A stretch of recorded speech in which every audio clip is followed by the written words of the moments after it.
Gather, veterans. It's time to join the fight. The long war begins. We will invoke bowel-wrenching fear into the dark hearts of our enemies. Hot rod rocket jocks of precision and strength, terrassing across the cosmos, hunting for heaven.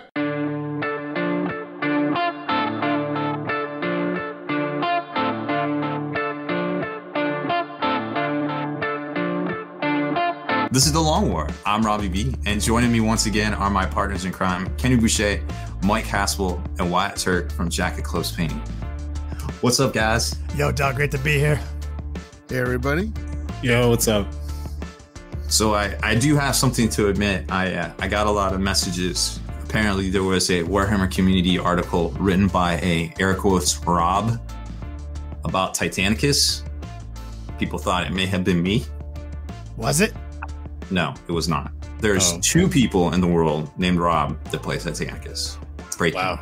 The odds. I know. It's crazy. So it's like two people that play Titanicus. That's like one more person that was playing Titanicus than last week. It's a doubling. I think there was like 3 to 4 of us. And it's really growing. Sure there's more people that play Titanicus than AI, but there's still people that play AI, so it's fun. That's true. Let's address the elephant in the room. Legendary Mike Haspil is back, and Wyatt and Rob is all 4 of us. This is the first time this has happened all summer, I think. In a while, yeah. I definitely didn't screw up the opening the first time either. With our powers combined, we summoned Captain Planet. I call the fire guy. Oh, you got fire. I'll do heart. That was I will choose Mega Shiva because he was talking about that. Mega Shiva. And I form the head. Earthquake guy is pretty good though. Earth dude. I always thought his power was highly underutilized in the grand scheme of things. I want to be the guy who can change people into trees. Oh, yeah. Trees. I just want to be Captain Planet. He can like fly around and doesn't he shoot rainbows out of his butt or something? Forget. No. How do you have green hair? He kind of looks like a zombie. I mean, it's like AstroTurf, dude. He's like he's green, dog. Like he's like I mean but green hair. It's like what is he Frankenstein? What is he like? He's made of plant. I'm sure he's dude. plant based. Yeah. So he's an orc. I think that you were maybe slightly too old to care about Captain Planet, so you shouldn't. You're. Next thing you know, you're going to call me a boomer. I don't even know where we're at anymore. Yeah, like go play with your GI Joes and 3.5-inch GI Joes. They're 3 3/4. First release in 1982. Fun fact. 1982. Yeah, the greatest year in the history of mankind. The year humanity peaked. It was the 3 3.25 inch. Fun to play with since 1982. 1982 is the world's jock who peaked in high school. Damn. And you're not far from the truth though, Kenny, because just like that guy who's going to tell you about how he scored 3 touchdowns in one game, the entire world has been trying to relive 1982 right up until today. Yeah. I mean, look what's in the theaters. Yeah, literally. Rambo? Really? Like First Blood, 1982? I can't wait. Stranger Things? Stranger Things, yeah. I finally got caught up on that. I'm also reading Soul Hunter. Oof. I haven't read TV. I mean, I'm not a hobo. Yeah. Audible? People for It finally came out on Audible. I wish I could create audio, or I wish I could create army lists using Audible. I mean, you can. Like Windows has a text to speech function built into like you just you say could words. have like BattleScribe and you're like open BattleScribe and like okay. That's literally a Windows functionality. You just have to turn it on. God, you're so old. That's not Fucking true. boomer. God, This person.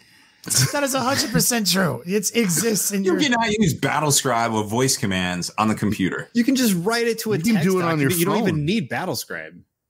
You like launch BattleScribe and it'll open. Yeah. No, I do admit you can't say like BattleScribe, open up a battalion of Space Marines. Add Smash Captain with Thunderhammer. Like, okay, yes, Right. I concur. Like, all right, yes. I mean, it's not Star Trek. Like, come on. Hello, as much as we want it to be. Oh, awesome. My computer, while we're filming this podcast, just notified me that it finished downloading the newest GeForce Game Ready driver. Thanks for doing that without my permission during a fucking show. Good job. Looking out for you, man. Pretty much everything updated. My Windows like updated like There's for been that update nightmares like this whole week. Yeah, it's bad. Some things never get. I'm trying to work a would you rather joke into an update joke. Do you have an updated would you rather?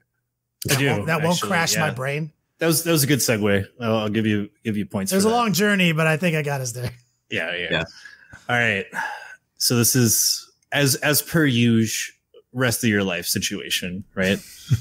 Would you rather have to say all of your sentences backwards or have to communicate through charades? I would. Yeah, I would until your dying day. Yeah, totally backwards, like straight up, like quasi Yoda. That's pronouncing the words backwards. Yes, like actually backwards, like Missy Elliott in a rap song. No, like Mitzi Pridliak or whatever from Mitzelplick. Yeah, Mitzelplick. Like do I say even phonetically the words backwards, or do I just set the structures reversed? Like phonetically, you say it backwards, and so the only way for people to really understand you is you'd have to record what you say and then play it in reverse so that it would actually play in forward. Oh, well, that's fine. You could just get a universal translator and like hang it around your neck and you're fine. I mean, if that's allowed. But the Dijin. Yeah, see, if you try to game it. But you just said we're allowed to record ourselves and play it backwards. So the universal translator would have to just be a recording device that you would have to constantly, like an old tape. Yeah. Except the Jin would make it like a Walkman from the early 80s. Hey, 1982. Have fun finding those tapes. What's the Star-Lord? It's like Dope Mix Volume 2 or whatever. Yeah. I would absolutely I would do charades. I think you have to at that point. Charades. My streaming career would be over for sure. Either way. So I pick charades. Like, it's going to be a lot easier as a homeless guy in the street begging for money, I think, to get actual money if I'm using charades than sound like I'm speaking in tongues. Oh, yeah. Because I mean, I just think you're like a really Juggalo themed mime. Yeah. Like, because I mean, I'll get good at it for sure. Because that's how I'm thinking rest of my life here. The rest of my life is now I'm homeless. Like, these two afflictions result in the same thing. I'm living on the streets. How do I get food? By begging for food with my hands. Because if I sound like, literally phonetically in reverse every time I speak, people are going to run for me. Yeah. Oh, man. What was that one show? Can you still write? When you write, does it write backwards? Yeah, all communication. So how do you write if you pick charades? I mean, you can't. You can't write if you pick charades. So I have to pick the illiterate. It just makes like when you type in Word in like a wingding font, it's unsupported. It just makes like a little box. That's what happens whenever you try to type stuff. It's just a bunch of those little like I don't know what this symbol is boxes. Oh my God. You can only type in wingdings. That's so terrible. I would have to pick to pick backwards. Have to pick backwards. That's a good one. This is a good one. Because I'm just trying to remember the name of that show. I want to say like the Twin Peaks, but that's like a restaurant. Like, is the show called Twin Peaks? Yeah, the show was called Twin show. Like that murder. Yeah. It's like Twin Peaks where they go into like the velvet room or whatever, and there's that like short person that only speaks backwards. Or does everybody speak backwards? I can't remember.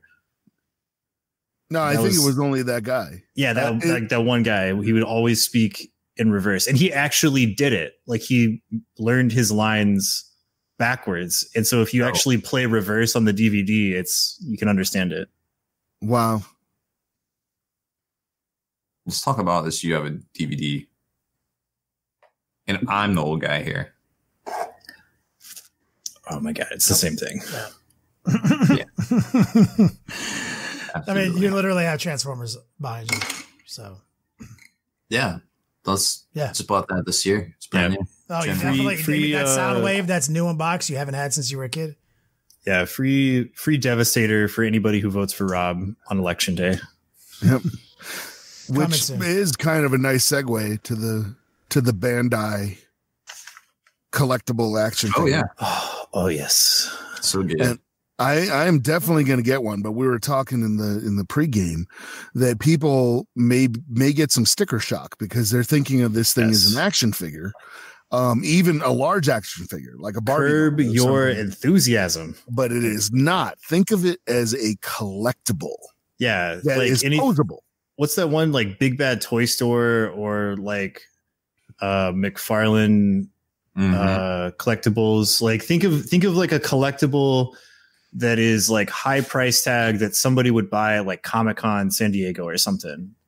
Yeah. Like if you compare the phrasing as a high quality, large scale collectible being the key word, action figure from Bandai, and you look at Bandai's points of articulation. Yeah, and you look at Bandai's catalog of things that are similar. This thing's like 7 to 8, maybe even 9 inches tall. If you look at similarly scaled collectible action figures from Bandai, that stuff is like, I would not be surprised if this thing came out and was like $120 retail. I think it's going to be closer to the 80, 90 because these other ones on their website are already painted. Yeah. Like what was it was like Iron Patriot or War Machine that we were looking at. That's like the same height and same bulkiness almost. Yeah. Mm-hmm. He was like $95. I think it'll be, because those come painted. This one will not, right? No, it's fully painted. Like the pictures they showed, they actually talked about like the high quality paint job off the assembly line like that. Oh, I didn't realize that. Yes. Oh, okay. So like the pictures they showed in the article, they were like, look at how dope this is painted. It's been like airbrushed and weathered and like all this stuff. Like the pictures they're showing is like, this is what he's going to look like out of the box. Okay. Yeah. 120. Easy. It is posable. It has, I think 50 different points of articulation. Oh, so the way I'm thinking about it is, do you remember some years back, Forge World had that awesome Space Marine statue? Yep. That was I painted a few in my day. Yeah, it was a lot. Yeah. It was like $90. Oh, maybe 100. No, the one I'm thinking of is like $300. Oh, then maybe I'm thinking something different. Because like I've bought a couple of them before and they were not that much. Oh. But the way I'm thinking of this thing is just basically that Forge World statue, except that I can pose it. Mm-hmm. It's like something from Sideshow Collectibles or something. Exactly. Yeah. Exactly. It doesn't have a base. It's just like a standing action figure. Well, no, it comes with the little snap, the clear stand. Oh yeah, it has like a standy thing that keeps him upright, but it doesn't have like a base like we would think of like our miniatures. Oh, like a resin diorama. Yeah, it doesn't have like a diorama base. No. Somebody in the chat, LT, says it comes on a 32 millimeter base. Yep. For each foot. Yeah. For each foot. Let's play it. Yeah, that thing will be out. What did they say? It was going on pre-order next month. So next month will come out in November. Yeah, so if we know GW's trend, it's gonna go on pre-order like October 25th or 26th. It's like the last pre-order day of October. Speaking of Orktober, it looks like Cromlech's gonna knocking it out of the park because they got like 15 new releases coming out. Did you say speaking of Orktober? Yes. So let's talk about Orktober for 1 second. GW is not doing any Orktober stuff, right? Nothing. So as a community, we have rallied around the obvious promotions that till the end of days should be always Orktober. And it's great to see how many companies are getting into it. So Cromlech just on their own decided they're going to do Orktober. Yeah, and they put out like all these crazy teaser videos and shit for like these new releases. And then there's another big company that's got an Orktober release too. I've heard of it. I think you even have it already. I might have it right here on my desk. Yeah. I might have 3 of them actually. I might be painting one, giving away one this month and one away next month. Because for us, Orktober isn't the last day of October. Yeah, it's the whole thing. It's the whole thing. Starting up and the whole month. So yeah, Creature Caster obviously put out their first not a demon, not a fantasy model, their first sci-fi model of all time. And it's funny because when I talked to them last year, I was like, you guys should have done an Ork bust for Orktober, just obvious. If GW is going to do all these promotions, they're like, damn, you're right. Forgot about that conversation. Here we are a year later. It's like, here it is. So piggybacking. If you guys haven't seen it, there's pictures all over the place. It is a Ork war boss who is actually sculpted very, like, I want to say like kind of like more subdued, slightly more realistic. Wyatt said it best the other day. It's more like he's an alien, like a green skinned alien. It's more extraterrestrial than space orc. Yeah. So it's very their look, right? Like, so he's got like, even his proportions are not like preposterous. He's even got a bit of a stomach where like the high waisted belts kind of hold it in where you can see his muscles still, like kind of like a warrior, like an OG, like, warrior. And then you're like, oh, this is very cool and subtle and realistic. And then he's got this power fist mic that's bigger than like the bike he would ride on. Like, and it's powered by a V8 engine, like a throttle body, like in the back. So, and our joke is like last year for Orktober and the year before that, we painted the Watain clan, our personal orc project. And so I'm painting him Watain clan colors and we're trying to figure out who he is. We're like, no. He's Gobface Killer from 2 Orktobers ago, where we had this awesome converted war boss on a bike with the iron gob and a power claw, except he converted his own motorcycle into his new power fist. So it's it's literally the parts of his fucking motorcycle. That's how big the power fist is. It's ludicrous. Wow. So we're painting one right now. And that's kind of like I would say Creature Cast is kind of spearheading Orktober. But you've got obviously Cromlech coming in there. Cromlech's got some of the most OG orcs, third party. Like they were one of the originals. Cromlech, Rotten Butcher. I mean, that's Iron Orc. Yeah. Some of the sickest minis.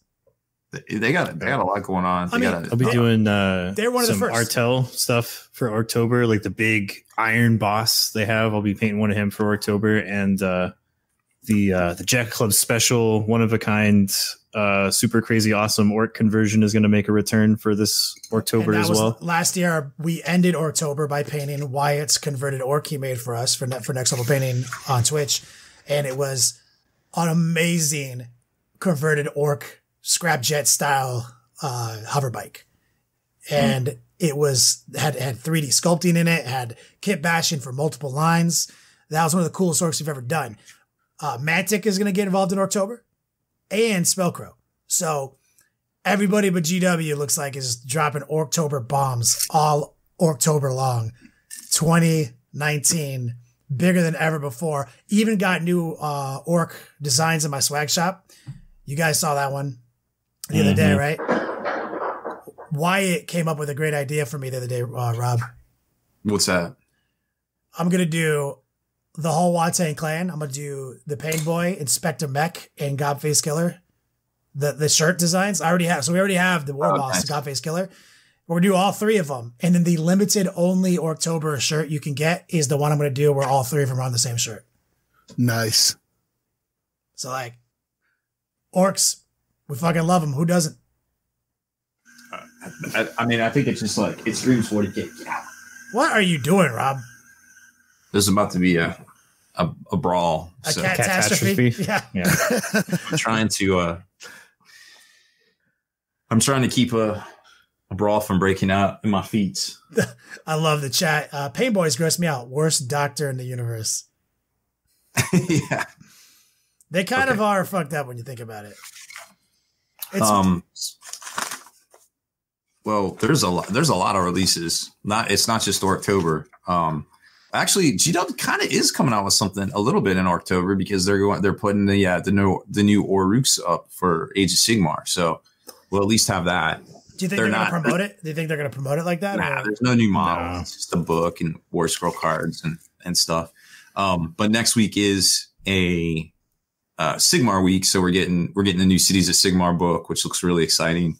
They're kind of taking all the stuff that they had ignored since 2015 and giving it a book, making it about an alliance of elves, men, and dwarfs. I don't know where they got that idea from, but it'll probably be pretty dope. And a lot of stuff that currently isn't seen play in Sigmar will probably see play now, which is really cool. And there's just some really interesting keyword kind of things with the cities, and then also like you pick a city and it's all like rallied around the city, but you can also kind of blanket in rules and stuff like that. But so that's coming out too. And then this is an interesting concept, and we'll talk about the 40K rule book here in a second. So they're coming out with a gaming book for Sigmar.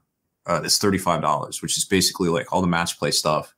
But they're also putting in, I think I read it right. Obviously, somebody correct me if I'm wrong, but the arcane power, the stuff, the spell realms and things that you need to buy that box set from 2000, last year, 2018, when they came out with all the new endless spells and things.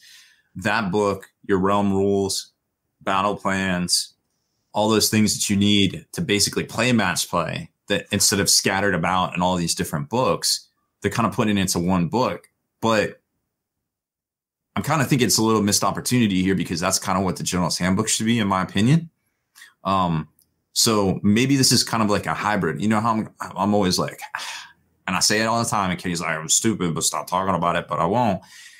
I don't think we should have to pay for points, for updated points. And a really interesting thing happened in Sigmar this year, where when they came out with the General's Handbook and updated points for Sigmar, a lot of the stuff needed to be fixed on the fly so bad that it wasn't in there. And they put out PDFs afterwards. And I'm like, okay, look, if they're going to do that and they're going to put out PDFs for these point changes that we download, why don't we just do that in the first place instead of charging us for this content to update our points and make things more relevant? I appreciate that you're doing that, but I would rather spend $35 on a book that contains real actual content, plus stuff like this. Like, give me all my match play stuff all in one handy dandy resource. Like that I'm willing and I feel good about buying, as opposed to something with a bunch of points cost. So maybe there will be something like this coming for 40K. We're 2.5 years in a lot of ways. We're just coming out of a beta edition of 40K. They're also putting out the 40K mini rules book, which is web exclusive, direct order only, currently right now. Haven't said anything about what's in it. If it's just, okay, so in a vague reference on their social media, they said that it would be updated. But what does that mean? We don't really know. So I think they're kind of like a missed opportunity here for trying to sell a rule book for $50 that people are like, what's in it? Like, do we have our tactical, restraint rules? Do we have our boots on the ground rules? Do we have these? Do we have any cat? Cat is out of control right now. She is losing her kitty cat shit because GW are fucking up these rules. Yeah, and it has nothing to do with Sarah and her bed. Not one bit. Anyways, so I think that's good that they're coming out with this stuff, and I think there's more on the horizon. My gluten-free gut check says more 40K rule stuff on the horizon, but because we always see stuff in Sigmar first, and then they port it over to 40K. So there's the 2 new battle tomes. So those are $40 each. A war scroll cards for each faction. Those are $25 each. And I think there's some stuff from Middle Earth strategy battles, the Army of the Dead coming out too, that's your bag. Then is that the Lord of the Rings game? Do people still play that, Haspil? I don't know. I know you bought in hard when it first dropped, and you still have all the boxes and shit. I actually got rid of a lot of my stuff at the auction. I got what's that? At the auction? Yeah, at the store auction. I got and I sold I had a huge Haradrim Easterling army that I got rid of. Just because people didn't play, and I got rid of that around when War of the Ring dropped, because War of the Ring was really, really good game, but I played it like twice. So I've literally never seen somebody play the Lord of the Rings game ever in person, like in my life. It's a really good game. It's actually very, very solid, and I hate to say this, but 40K and Age of Sigmar could improve by getting rid of some of the you go I go and adapting to the we go system that the game has. In that game, we both move, we both shoot, we both assault. So it's not like you get to do a whole thing. I like that. It's more modern. It's crazy that people don't play it, especially with an IP like that. Crazy. What else do we got coming out? We talked about Creature Caster doing Orktober. That's definitely going to be pretty huge. Cromlech's got a lot of 15-year releases coming out next month as well. Army Painter just unveiled that they're doing a wet palette for $24.99, I believe it is, and it's kind of like a hybrid in between like the Masterson and the was it the Red Grass Gaming one, the Everlasting wet palette.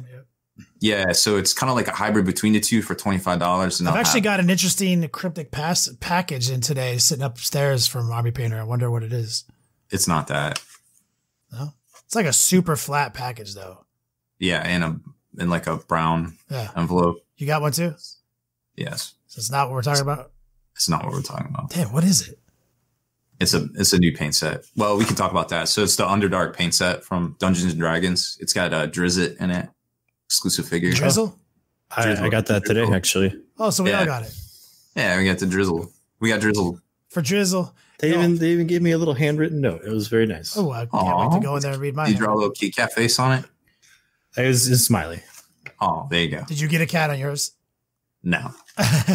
Also, don't forget that Magic Kings of War, the new edition, drops in Orktober.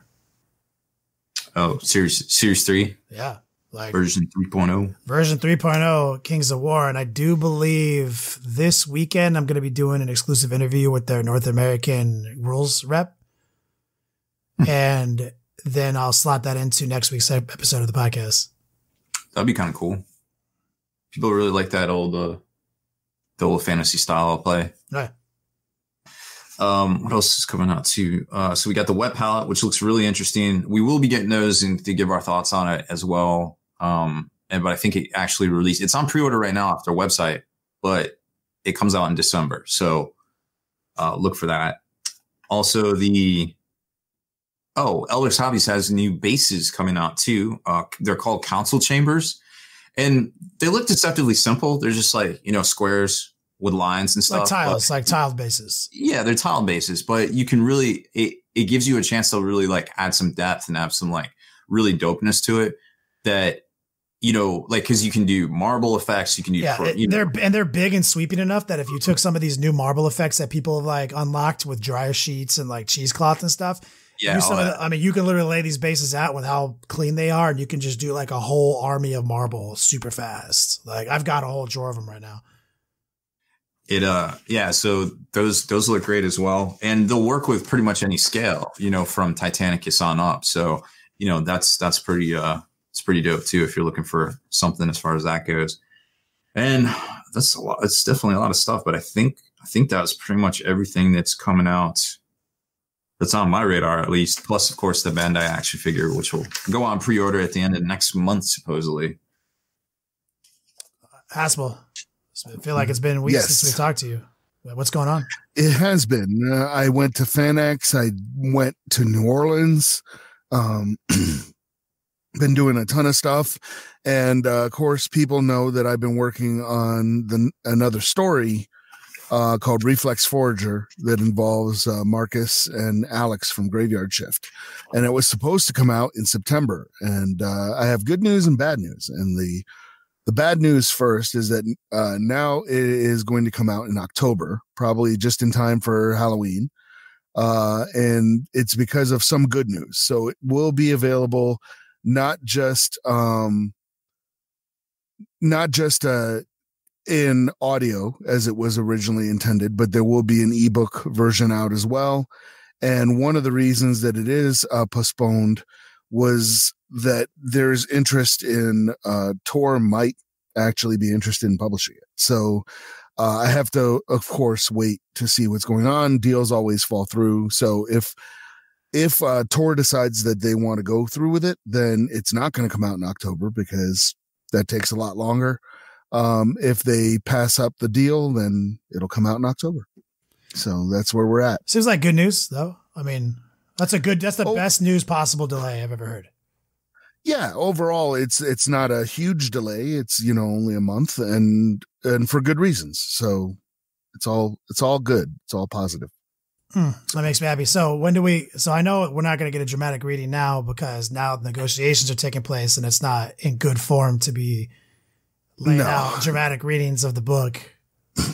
So I hope to hear more from the book's development soon. And I can't wait because if they take over, is there a chance we get Michael Kramer on the project again? There actually might be, which would be very, very cool. Oh, wait, that wasn't you reading that book? No, it was not. As shocking as it seems. Yeah. Which would be amazing. I mean, he's one of the best in the game today. Gosh. Well, I'm stoked. That's like, honestly, none of that seemed like bad news to me. Like the only thing that sucked is that like, I have to wait longer to hear it, but ultimately this is all good news. Yeah, it's all good news. It's all good. And then like talking about like voice actors and stuff, this is just a quick segue. If you guys are playing, Total War Warhammer. Brian Blessed is coming back. This is about week-old news, but Brian Blessed is going to voice Gotrek, the dwarf, and he's going to be added to the Total War Warhammer 2. Wait, did you say Gotrek? Yeah. The legendary Super Saiyan dwarf? No, yeah. Don't engage him. Just you weren't here for this. But there is actually video of him like doing the voice for it, and it's amazing. If you don't know who Brian Blessed is, he's an incredible actor. And if you he's just buy the new White Dwarf, you get an early access code for Gotrek and Felix. Mm-hmm. Oh, there you go. I've got new ammunition about why Gotrek sucks. Oh my god. Okay. True or false? The job of a Slayer is to die in battle. Yeah. So did the world not end and he survived? He was in the realm of chaos. So yeah. So everyone died except everyone on Earth died except him. He was kind of like portal thing. He was in the realm of chaos. So everyone managed to die in battle on Earth except him. Worst Slayer ever.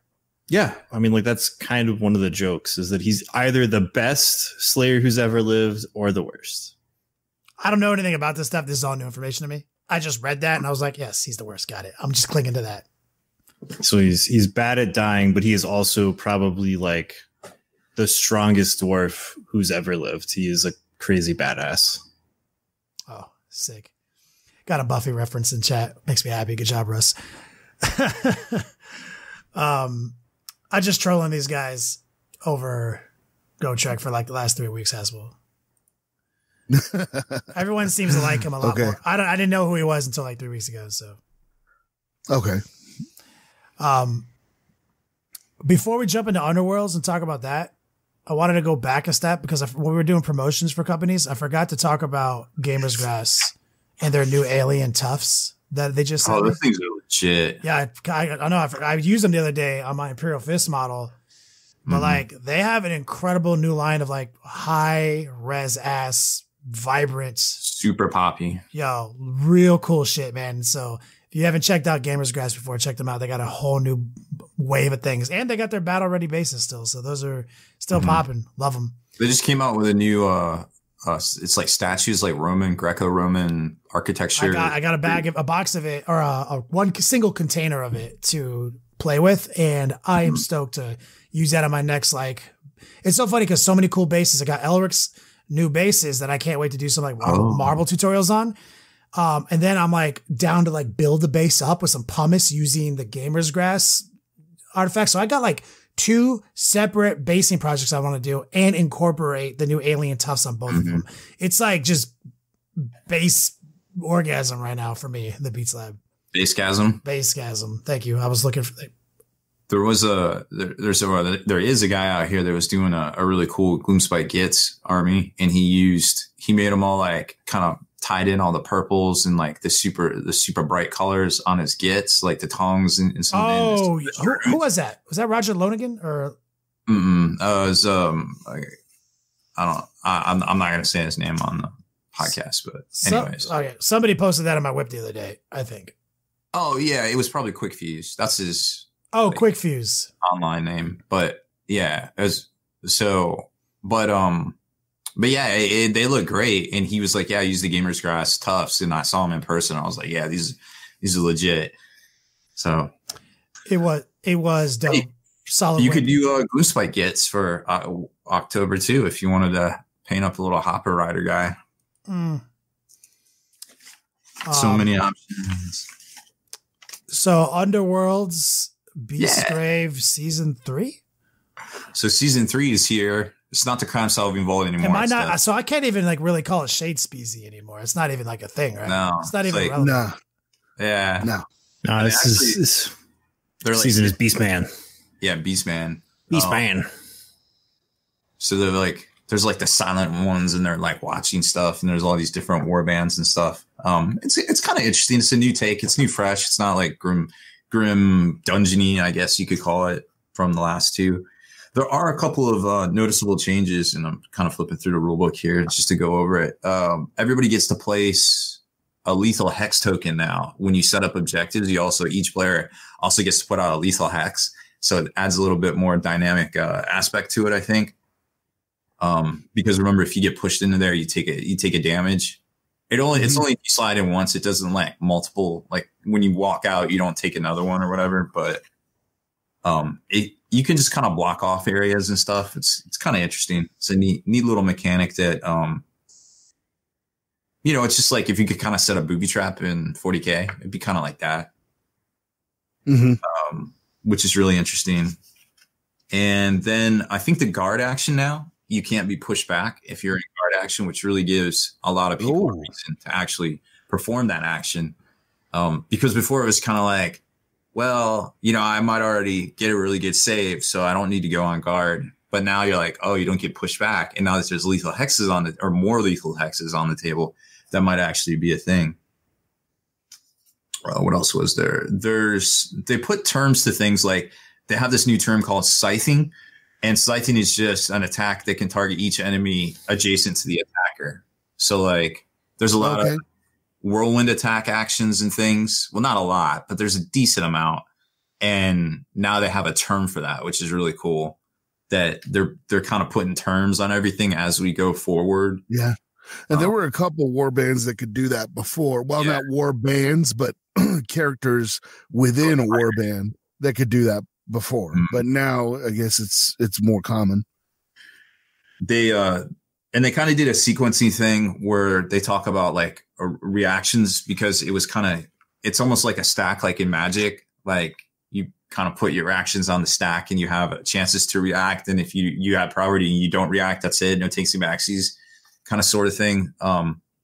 Which is kind of good to see, because there was like some crazy interactions with reactions, even like last edition or last season. Some crazy interactions, reactions. I love that phrase.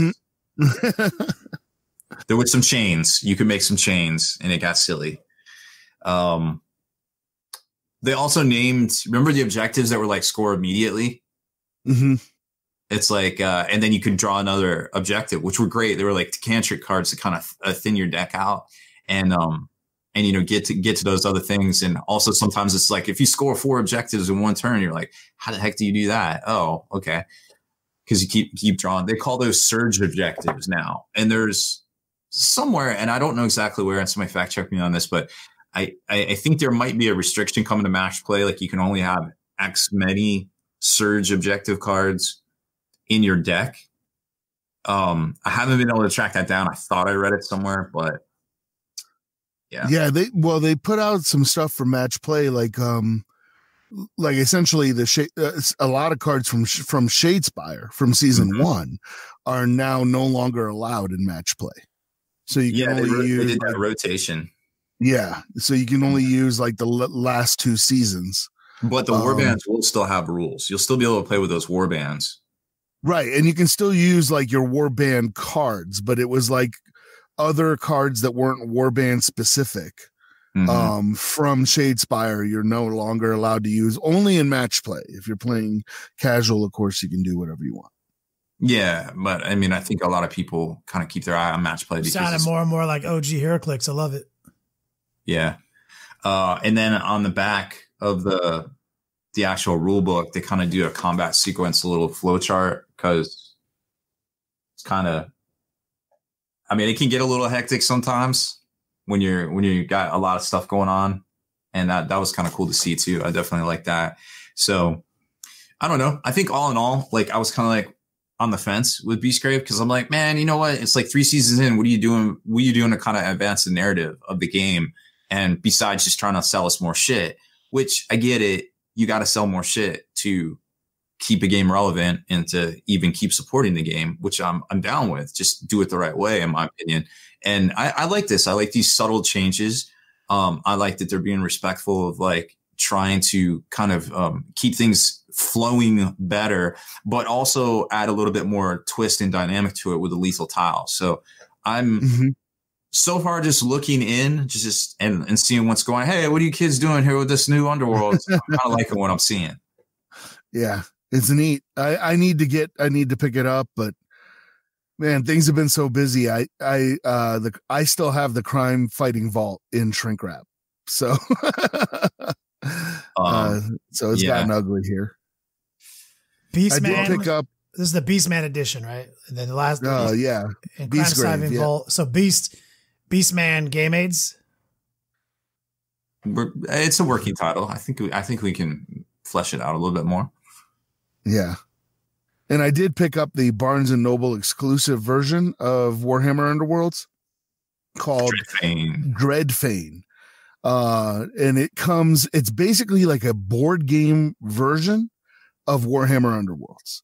So it has everything you need to play out of the box, quick build, snap fit minis.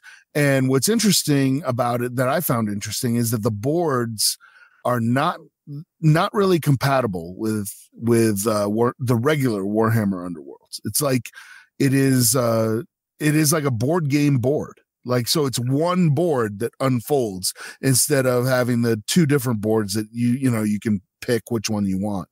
I haven't gotten a chance to play it yet, so I really can't comment on it, but it looks like it's your base, like a board game version of Warhammer Underworlds. That'd be the easiest way I can put it. The cards look to be compatible with the regular Warhammer Underworlds. And obviously the groups are compatible as well, but I don't think they're good for match play. But you can play them without too much hassle. Heads up. Mm-hmm. Shade Speezy. I miss you.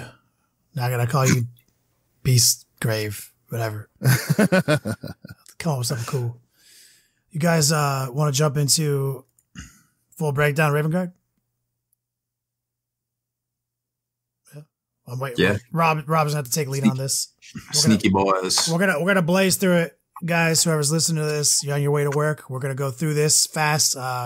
Raven Guard have been kind of swept under the rug in the wake of all this Iron Hands OP-ness. Mm-hmm. So there's a lot of great stuff in Raven Guard and a lot of combos on the internet. So we're not going to like really break down the combos because those have already been talked about in many other podcasts and you can just Google them. There's a lot of great deep strike combos, Centaurian, Assault Centaurian charging combos, sniper, boosting, mortal wounds combos. There's lots of combos. This deck's, I think Wyatt put it best, is like a knife to the throat, whereas Iron Hands is like a hammer, sledgehammer. But it's still really good. And so we're going to try to break down some of the warlord traits, stratagems, and relics and psychic powers. Right meow. Right meow.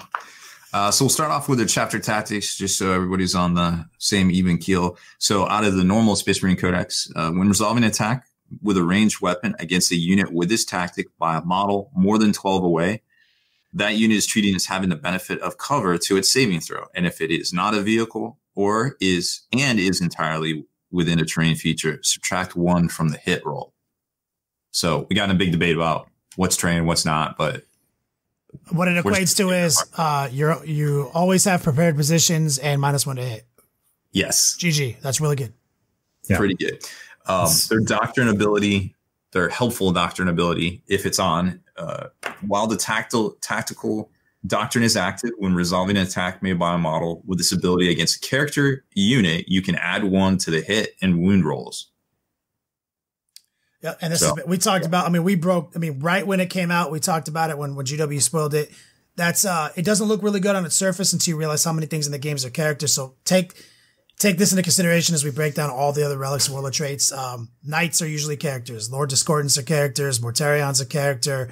The list continues. Lots of really powerful things in the games. New Iron Hands, Dreadnoughts. A lot of characters like that Leviathan Dreadnought that people are going to always make a character for that 5-up, feel no pain. +1 to hit and wound against it, which will help.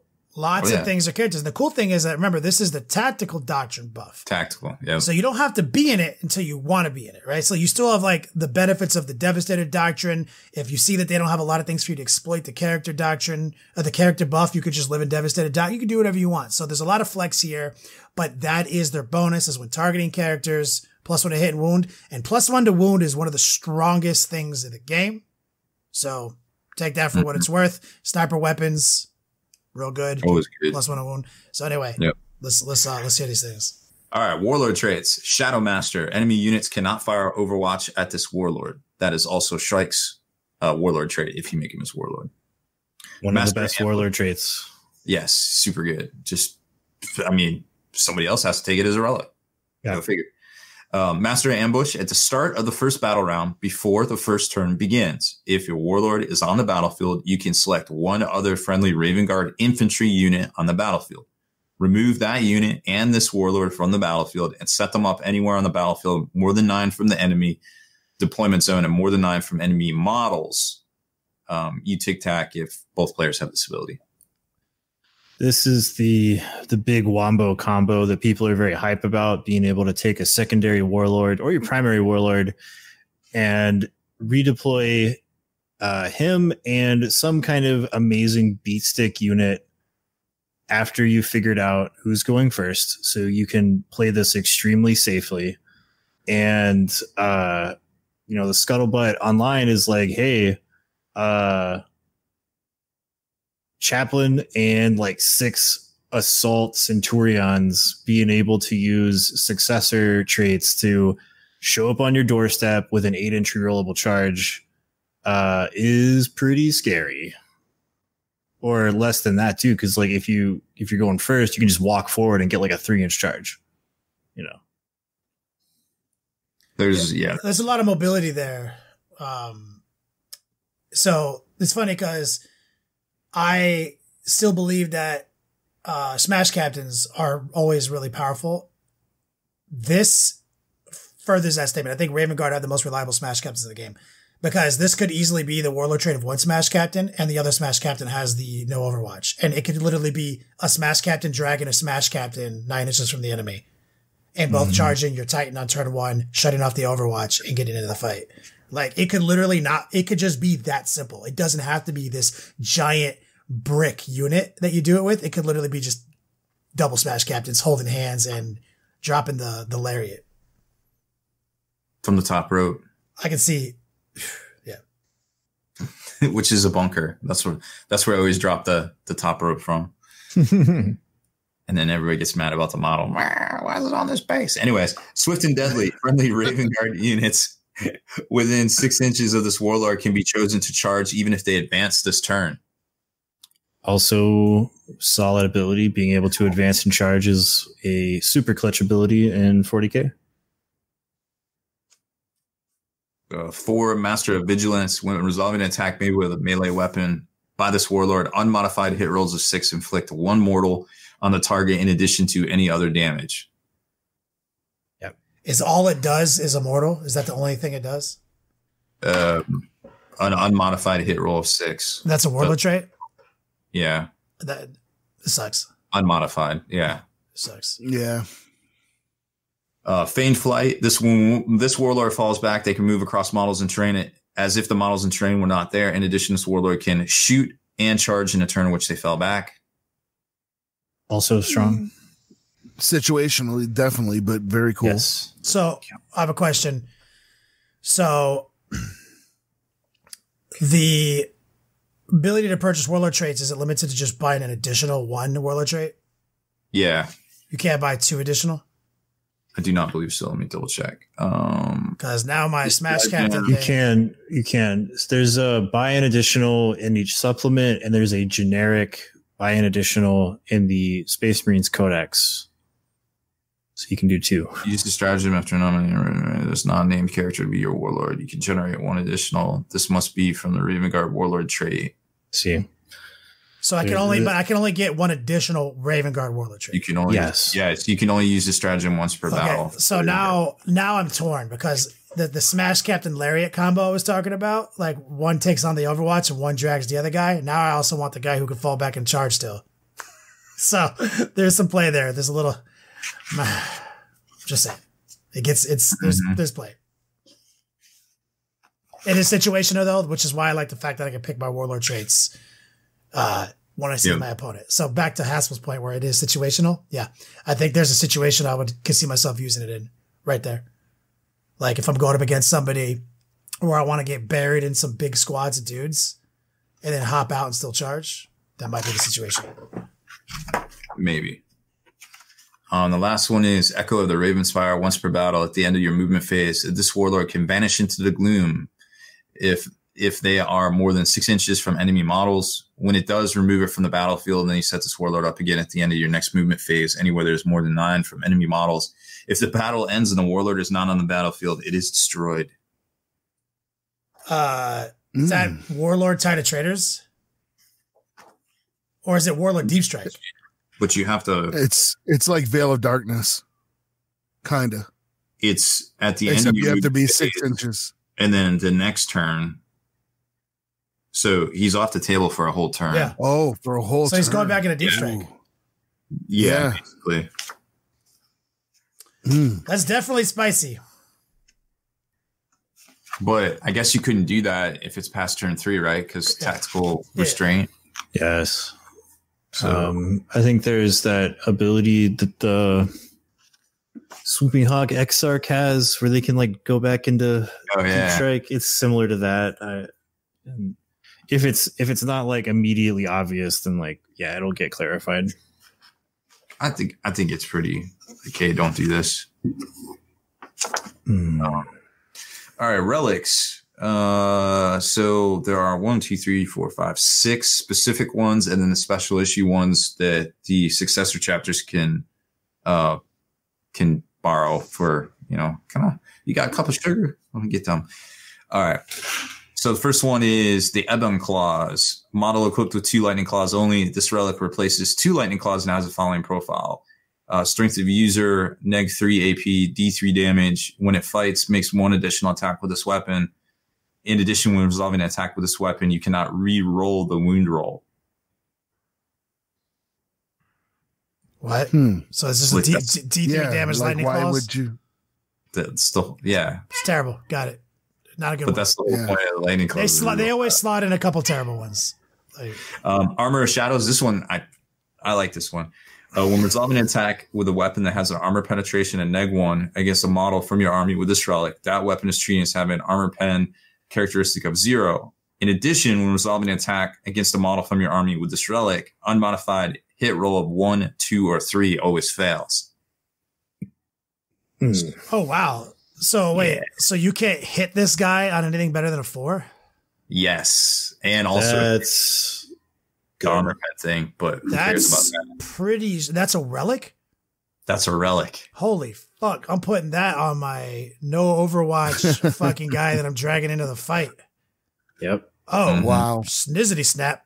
I love these. I guess it would be good against other Marine armies that are getting doctrines that are always going to be neg 1. That's always good because everyone, even regular ass dudes hit on 3s most of the time. Yeah. Like, no way. This is sick. That's a good one. Fucking, that's a keeper. Yo, I'm telling you, Raven Guard Smash Captain is super good. Yep. Raven Skull of Corvad. Once per turn when resolving an attack. Hold on a second, real quick. Is that just for shooting? Go back to that relic. In addition, when resolving an attack against a model from your army with this relic, an unmodified hit roll of 1, 2, or 3 always fails. Doesn't say anything about shooting. It just says attacks. Ooh. Attack and attack. And attack, yeah. All right, continue. That is strong. And attack for both. All right, continue, please. Raven Skull of Corvad. Once per turn, resolving an attack made by a model with your army with this relic, you can reroll a hit roll, wound roll, or damage roll.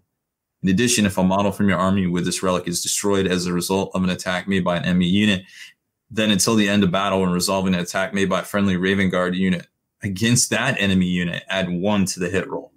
So this guy gets +1 to hit. No, he gets to re-roll, hit roll, wound roll, or damage roll, and then if he dies, only one. He can only do 1. Yeah. Okay. Then if he dies, he marks the unit. Okay, this one's kind of lame. Yeah. That's really weird. Raven Fury, we saw this one in early previews. Jump pack model only. A model from your army with this relic can be chosen to charge even if they advance this turn. When the charge roll is made for that model, you can re-roll the dice. In addition, if that model finishes a charge move, you can select one enemy within 1 inch of that model and roll a d6 on a 4-up. It suffers a mortal wound. So this is a relic that lets you advance and charge and re-roll the charge? Yep. Doug, we got 2 great Smash captains right here. And impact hit. Like we got literally the guy who doesn't get Overwatch and you can't hit him on anything better than a 4. And we got the guy who dragged the other guy to the fight who can advance and charge. And you might actually do the Overwatch guy with the advance and charge because he needs to get there. And then the other guy is you can't fuck with me.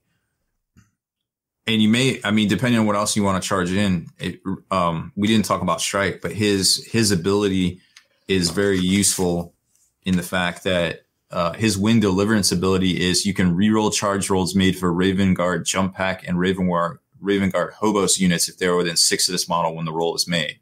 So if he hangs back and doesn't charge in first, there is an argument that he might work in this configuration, but I'm also trying to drag these 2 guys to the fight, and we're going to leave strike behind.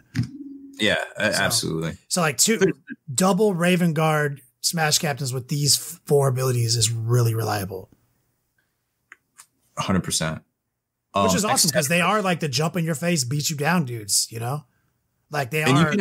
You could have waves of dudes behind them, just basic jump troops, even with strike. Like it's so narrative though. It's like now you see me, now you don't. I'm the magic man of 40K. Pow from the shadows, and like they literally arm in arm will come at you with the off the rope lariat. I guess like, I'm trying to come up with a. I mean, like, what's a good tag team move besides just lariat? Oh, got it. 3D, the Dudley Boys, when they would fucking drop people through tables. Oh, yeah. I was going to say the Eiffel Tower. I'm with it. Ex Tenebris, model armed with a mastercrafted Stalker bolt rifle, mastercrafted Oculus bolt carbine, mastercrafted Instigator bolt carbine only. This relic replaces the mastercrafted Stalker bolt rifle, Oculus bolt rifle carbine, blah, blah, blah. And has the following profile. Assault 3, Strength 4, Neg 2 AP, 2 damage. This weapon can target a character even if it's not closest enemy unit when resolving the attack. Doesn't all the Space Marines have this one? No. No? So the bolt weapon thing, is that what we're talking about? Yeah. They have... Yeah, every supplement has like a special bolt ammo that they can... This one's sniper. This is a 2 damage, 3-shot sniper stalker. This is pretty assault. Good. Yeah, that's not heavy. Yeah, that's actually really good. That is pretty solid. So it gets an additional AP in the tactical. Yeah, and also +1 to wound and hit further if you're shooting. I think you can give this. I think you could give this to who's the guy, the Eliminator guy, right? That has the poopier one, the poopier gun that lets you fall back. No, it said Stalker. You said Stalker bolt rifle, right? Is it more than one type of gun? Yes, mastercrafted Oculus bolt carbine. Instigator bolt carbine. I think it's the Instigator bolt carbine, isn't it? I don't. Let me look. I have Battlescribe open. I don't think the Instigator is what the Eliminators have. Let me look. Regardless, I mean, heavy support. I mean, just a guy who supports your army in the backfield who hits on 2s. It's Instigator bolt carbine. He can take it. This exactly. I was thinking this is Phobos Lieutenant. This sounds like a Phobos Lieutenant weapon if I ever heard one. So now this is interesting because the whole point to taking the Eliminator squad, well, not the whole point, but you can, if you take the sergeant and you give him the bolt carbine, that isn't as effective as a sniper rifle because it's got the shorter range. It's 24-inch assault 1, strength 4, neg 1, 2 damage. It can target a character even if it's not the closest, but now you replace that with this assault 3, strength 4, 32-inch range, neg 2, 2 for a relic slot. That Eliminator squad becomes way more powerful, and then if they try to assault him, and you don't need him to forego his shooting to get +1 to hit and wound, because if you're targeting a character, they get that naturally from Raven Guard. And then if you take the bolt carbine and all he has to do is fire Overwatch with it, and they can move as if it was the movement phase when he's done shooting. Like, you don't have to hit with it or anything. If he fires Overwatch with that Instigator bolt carbine. You're talking about putting on the sergeant of a squad? Is this what you're talking about? Yeah, the sergeant of the Eliminators. Actually, let's see. He can take a relic? Honored sergeant. It's a stratagem for 1 CP. Wait a minute. So you would have to, it says mastercrafted. So these are just normal bolt carbines. So you would have to burn another. Oh, so it says replaces mastercrafted one of those. So the Instigator bolt carbine would have to be on like a Phobos captain. Yeah, that's what I'm saying. Or a Phobos lieutenant. It'd have to be, I think the Phobos lieutenant's where this goes. It's still really powerful. Yeah. No, you can you can mastercraft a weapon, remember? Yeah. So now you have to can't do it, but I don't. You have to play a stratagem to make this guy honored sergeant. Play a stratagem to make him mastercrafted, and then buy this relic, right? Or it's like 3 CPs. It's not that good. It's not that good. Yeah, no, like before you said it had to be a mastercraft weapon, I was kind of like, this could be cool. Yeah. Oh well, that's fine. Oppressor's End, model equipped with a combat knife only. This relic replaces a combat knife and has the following profile: +1 strength, -2 AP, 1 damage. When the bearer fights, it makes 1 additional attack with this weapon. In addition, when resolving an attack with this weapon against a character, this weapon has a damage characteristic of 3. I mean, these are all really situationally powerful. Yeah. Then the special issue war gear stuff. These are the ones that the successor chapters can take. A model with this Shadowmaster Cloak, a model with this relic has a 3-up invul save, whether wholly on or within a terrain feature. Silence's Pistol, model equipped with a bolt pistol or heavy bolt pistol only. This relic replaces the bolt pistol or heavy bolt pistol and has the following profile: Pistol 2, strength 5, -2, 2.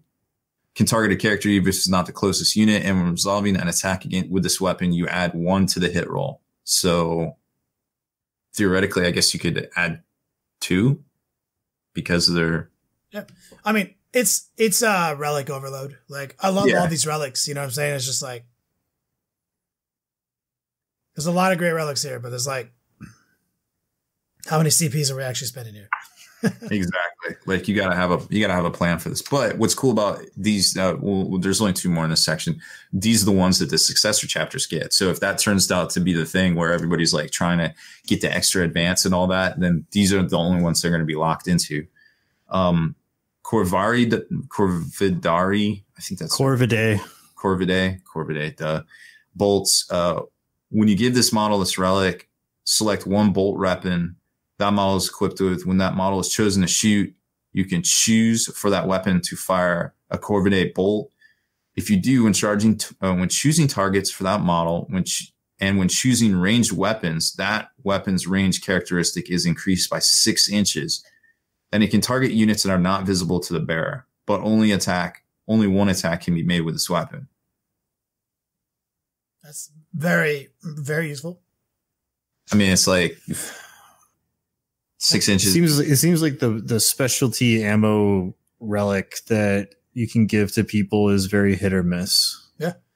Mm-hmm. Like so far, the only super useful one we've seen is the Iron Hands one because it's a haywire shot. Well, that one's really dope because over the course of a couple turns, I mean, he's like a little Vindicari assassin.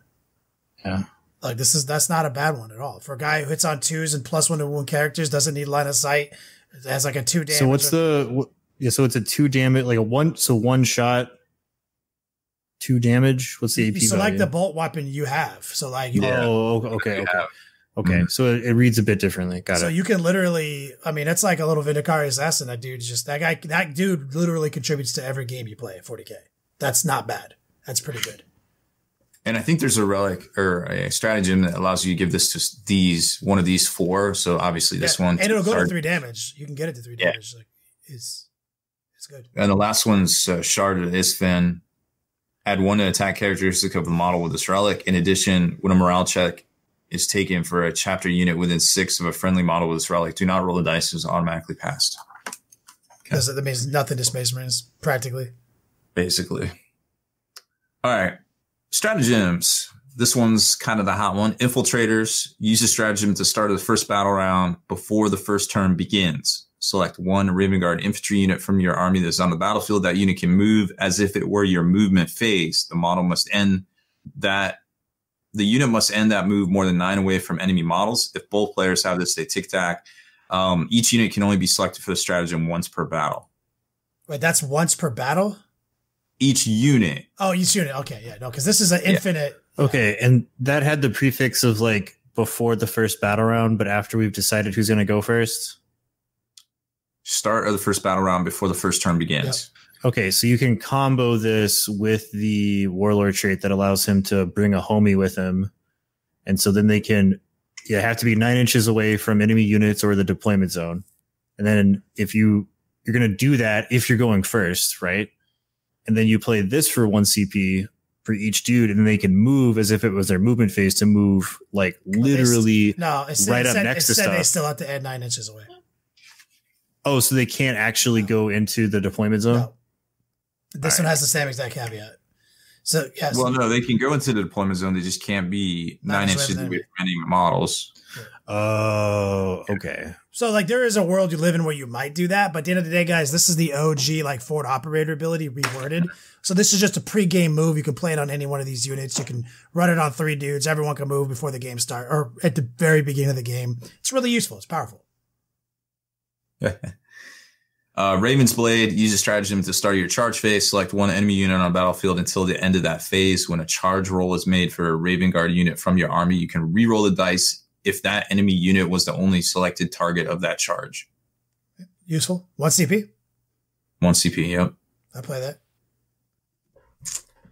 2 CP Stranglehold. Use a stratagem to start a first battle round before the first turn begins. If your army includes any Raven Guard Scout or Phobos units, until the end of your battle round, you can roll 1d6 each time your opponent spends command points to use a stratagem. On a 5-up, your opponent must spend 1 additional, or else that stratagem has no effect. It cannot be used again.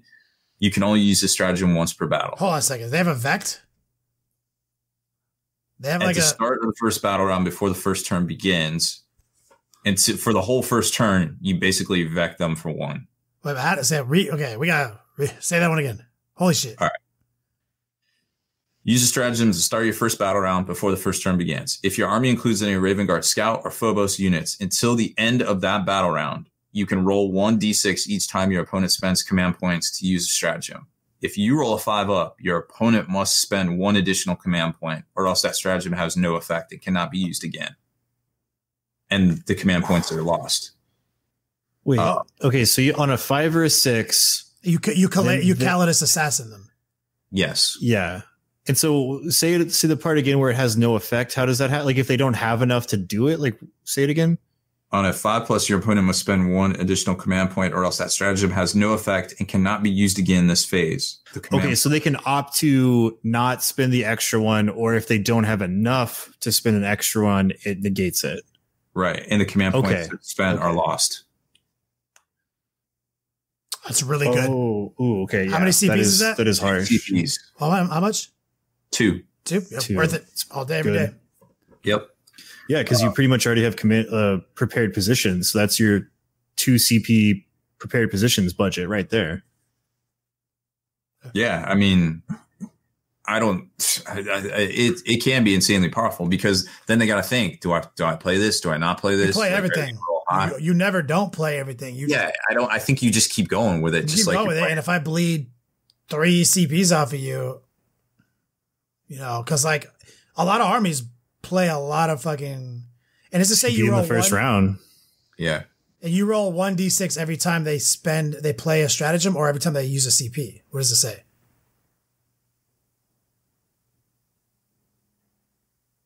Because that's every time your opponent spends command points to use a stratagem. It's just 1 roll. Okay, got it. Yeah, totally worth it. And then, stack that with a Calidus even, it gets silly. Well, if you do the Calidus, you can't use the no combat. Oh yeah, good point. Yeah, so you lose dodge. So chances of that happening are probably nil. False Flight, 2 CPs. Use a stratagem when a Raven Guard unit from your army falls back. That unit can shoot and charge in this turn. Love that. That's going to be my Dudley boys. Smash captains will be using that. Mm-hmm. 1 CPU. Lay low the tyrants. Use a stratagem when the Raven Guard infantry unit or a biker unit from your army is chosen to fight in the fight phase. Until the end of that phase, when resolving an attack by a model in that unit against a character unit that is not a vehicle or against a unit that is not a vehicle and contains any models with a wound characteristic of 4 or more, add 1 to the wound roll. Right. I'll have it very technically worded, but it's very useful. Chunky boys. You got 1 CP, seen but remain unseen. Use a stratagem at the end of your turn. Select 1 Raven Guard unit from your army that did not make any attacks during that turn until the start of your next turn. When resolving an attack made with a ranged weapon against that unit, subtract 1 from the hit roll. So you can stack another -1 to hit. Seems that way. All it has to do is just move, and that's not attack. Well, it doesn't even have to move. Well, I mean, yeah, it's just like literally this can be like Assault Centaurians moving into position, right? Like you move and advance them, and then play this minus, they get into terrain, -2 to hit them. Like, not bad. Yep. Strike from the Shadows, another hot one. 1 CP. Use the stratagem during deployment. Select one Raven Guard unit from your army. You can set that up in ambush instead of setting it up on the battlefield. If you do, at the end of one of your movement phases, you can set that unit anywhere up on the battlefield more than 9 away from enemy models. Another movement-based stratagem, yeah. It's good. 1 CP, Vengeance for Istvan 5. Istvan. Vengeance? What happened on Istvan 5? There was a tea party. I mean, just some war crimes, betrayals. It's another day being a Space Marine, bro. Yeah. Why would what happened to the Raven Guard to make them so uppity about this? They got a lot of them died. Haspil, like what do you mean by that? Like most of them died. Like there was a whole thing in the fluff, where they were rebuilding guys with like inferior gene seed and stuff like that, just to try to build the Legion back up to its former strength. So, was it like who survived? So think of it like. So think of it like this: like, say we're at a bar, and somebody gets into an argument with you, and you get into a fight, and I'm there, and you're like, "Oh, my boy Wyatt's gonna back me up," and then right before you start getting your ass beat, you think I'm gonna step in and save you. I'm like, "Nah," and then I start kicking you right in the dick. That's what happened at Istvan 5 to the Raven Guard. Yeah, pretty much. All right, so this better be the best stratagem. Based on everything you just told me. Use your stratagem when a Raven Guard unit from your army is chosen to fight in the fight phase until the end of that phase when resolving an attack made by a model against Ward Bears, Iron Warriors, Night Lords, or Alpha Legion. You can reroll the hit roll. Yep, sucks. Yep. Sucks. Ambushing Fire. 2 CP. Use a stratagem to start your movement phase if the tactical doctrine is active. Until the start of the next battle round, resolving an attack made with rapid fire or assault weapon by a Raven Guard model from your army. On an unmodified wound roll of 6, the armor pen is improved by additional 1. You can only use this stratagem once per battle. What? That seems like a unnecessary restriction. I mean, it's good. It's decent. I like it. 2 CP. 2 CP? Yeah, 2 CP. Read it again really fast to me. I'm trying to understand why it's 2 CP and once per game. So at the start of your movement phase, if the tactical doctrine is active, until the start of the next battle round, when resolving an attack made with rapid fire assault weapons by a Raven Guard model from your army, on an unmodified wound roll of 6, the AP. Oh, it's the whole army. Okay, that makes sense now. So it's not like for a unit. Okay, it's like, okay, got it. Yep, it's really good. That's why it's 2 CP and once per game. Got it. Unmodified though. 2 CP, Decapitating Blow. When this stratagem, use the stratagem when an enemy warlord is destroyed by an attack made with a Raven Guard unit from your army. Until the end of battle, subtract 1 from the leadership characteristic of enemy units. Garbage. Hate those. Stupidest fucking. God. Me and Wyatt had a whole talk about this the other day. Like, just get rid of all of that shit from the game. I'm not gonna make me pay resources for this. 1 CP, a Deadly Prize. This use a stratagem at the end of your turn. Select one objective marker within 3 of any Raven Guard infantry and not within 3 of enemy units. Next time an enemy unit ends a move within 3 of that objective marker, roll a d6. On a 2 to 4, that enemy suffers a d3 mortals. On a 5 up, it suffers 3 mortals. You cannot use this stratagem on the same objective marker more than once per battle. 1 CP? 1 CP. And booby trap. And it says it stays there until the next time a bad guy moves into it? Like the whole game? Oh, fuck yeah. That's a really good stratagem. Next time. So like it so goes off. Yeah, it goes like so like you just put in little booby trap markers on these objectives as your scouts take them. And they're just like forever until a bad guy finally shows up. Wow. Yo, I love that stratagem. I'd be playing that shit every turn that I'm legally allowed to. 1 CP, force their hand. Use a stratagem if your opponent generates tactical objectives. Okay, never Garbage. mind. Not even worth Continue. mentioning. 1 CP, straight from the skies. Use a stratagem at the start of your charge phase. Select 1 Raven Guard jump pack units. Until the end of that phase, this unit can be chosen to charge with even if it advanced this turn. When the charge roll is made for that unit, add 1 to the result. Pretty okay. There's a lot of I feel like my Smash Captain boys got all sorts of tools. And then you get after you nominate a Raven Guard character that's not a named character to be your warlord, you can generate 1 additional warlord trait for them. Yeah, that's gonna happen in every game. 100%. Raven Guard. Most used stratagem in this codex. Yep. So let me ask you this: with all these new hot spicy things that we're obviously going to be putting on like Smash Captains and stuff, like, do you think there's a timetable before GW is like, okay, captains can't even have jump packs anymore, chaplains can't even take jump packs anymore? Well, we know when they'll go to die. That's probably Warhammer the Legends page, if that's the case. But I don't know. I mean, it's kind of in there. So, like, they're going to have to come out with the 3.0 Codex in 4 years or whatever. But I don't know. We'll see. I mean, it's possible, but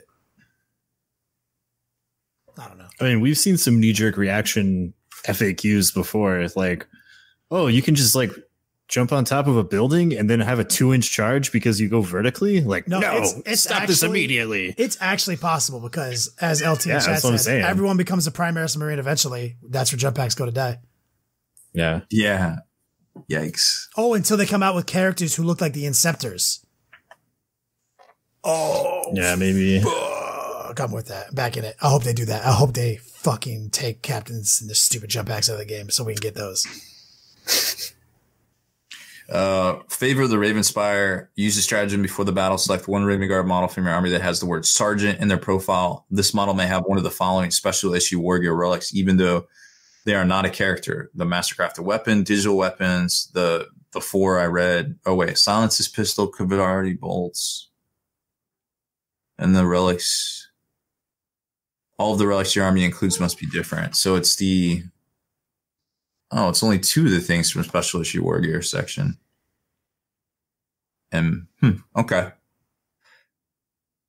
The Corvidae bolts is not bad. No, it's one of the best ones. Giving it to a sergeant. Maybe it's absolutely in my top list. I love that.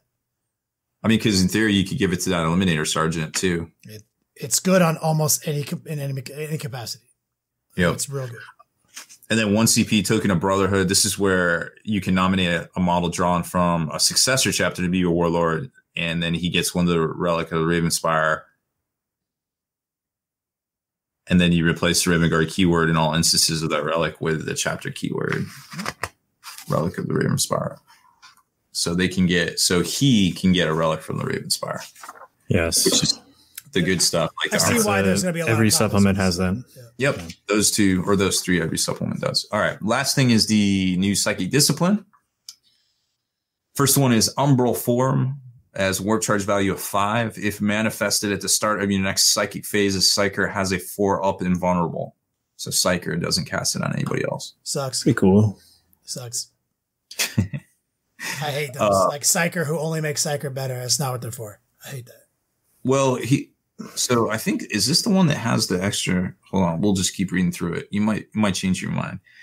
2, Enveloping Darkness has a warp charge value of 7. If manifested, select 1 enemy within 18 and visible. Until the start of your next psychic phase, that unit cannot fire Overwatch. And when resolving an attack made by that unit, subtract 1 from the hit roll. That's super. Ooh, that's exactly what librarians are supposed to do. Yes. That's a good one. Mm-hmm. Because chances are they're going to be within 18 because they're sneakies. Fucking amazing. Spectral Blade, warp charge value 5. Until the start of your next psychic phase, the psyker's strength characteristic is equal to their leadership characteristic. In addition, okay. Until the start of your next psychic phase, when resolving an attack made by a melee weapon with a psyker against a unit whose highest leadership characteristic is lower than the psyker's, that weapon has an AP characteristic of -4 for that attack. So you can 10? Put that power on a guy whose leadership 10. Well, it's targets the psyker again. Yeah, it targets. Oh, it's only himself. Okay, I thought it was like you can target a unit within 18. I'm not taking a psyker to take powers to buff him when they have powers that do no overwatch to the enemy. Like, this is ridiculous. Okay. Yes. But you could give him a 4-up save and that on himself. That's all he does now. Is just a fake ass Smash Captain. That's what I'm saying. It's like, correct. What else does he have? Those are 3 of his powers. 1 is truly amazing. 2 are just self buffs. 4, you'll like this one. Shadow Step. Warp charge value is 7. Select 1 Raven Guard character from your army within 18. Remove that unit from the battlefield and set up anywhere else on the battlefield 9 away from enemy models. Yes. Okay. Back in it. So now we have a Slapland too. Mm-hmm. And he shows up with our Dudley boys to complete the trifecta. Because remember, Spike Dudley was in there too. So there's 3 Dudley boys. Yes. I love this librarian. Okay. Shadow Step is 5. amazing. The Abyss. A warp charge value of 6. Select 1 enemy unit within 18 invisible. Roll 3 dice. For each 4-up, that unit suffers a 1 mortal wound. Demonic Gaze for the good guys? Awesome. Yep. Infernal Gaze. If any models in this unit are destroyed as a result, subtract 1 from leadership characteristic for the rest of his turn to that unit. Out of here. Leadership. It's so dumb. It's like peasants. So that wasn't a closest though. That was a sniper power, right? 1 enemy unit within 18 invisible. So sniper power. I'm never not going to take the Overwatch and the Shadow Step though. So I'm just understanding that. I'm never going to use this power. And then 6, the Darkness Within. Warp charge value of 6. Manifest is select up to 3 enemy units within 18. Roll 1d6 for each of those units, adding 1 to result. If the psychic test was more than 10 on a 4-up, that unit suffers 1 mortal wound. Yep, garbage. Got it. So it's all about Shadow Step and no Overwatch. Blah! Love this dude. Never leave home without this guy in your Raven Guard army. And he can infiltrate and do all sorts of things because he's Phobos. Probably.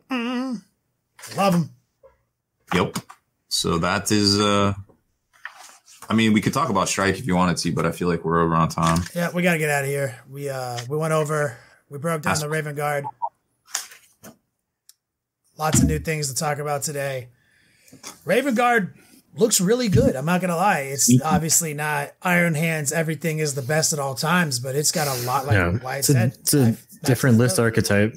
Like I can see a lot of players that like infantry heavy control lists as a Space Marine player, really liking what the Raven Guard does. Rob? Haspil, take us out of here.